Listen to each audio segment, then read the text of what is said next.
So another thing that I wanted to bring up, and this actually came from a comment on one of my other videos in which someone mentioned how distasteful they felt that certain authors take really well-known quotes or sayings from philosophers or other places and then pass them off as if that wisdom came from the author.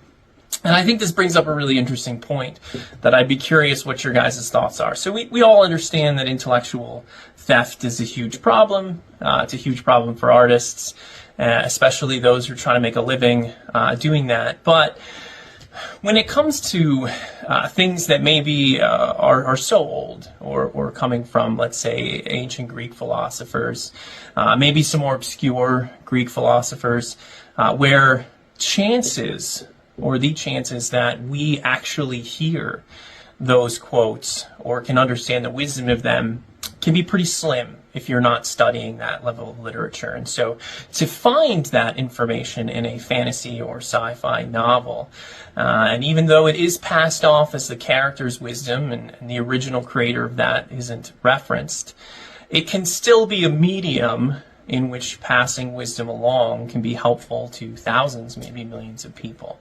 So it really is a question of what is the value? Do we still value the integrity of those philosophers to ensure that they are getting credit for that in every sense of the word? Or is it potentially more important that our readers of fantasy and science fiction have access to a medium in which that wisdom can be passed along?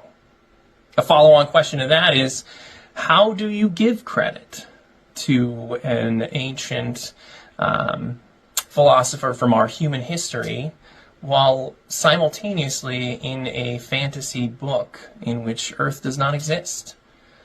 I don't know. But let me know what you think. I definitely find the medium of sci-fi and fantasy books and the characters and how they kind of explore their world and find their own wisdom, whether it's stolen or not, to be a really good way to learn about things that maybe I wouldn't know about simply by not reading that literature or that philosophy. Yeah, leave a comment.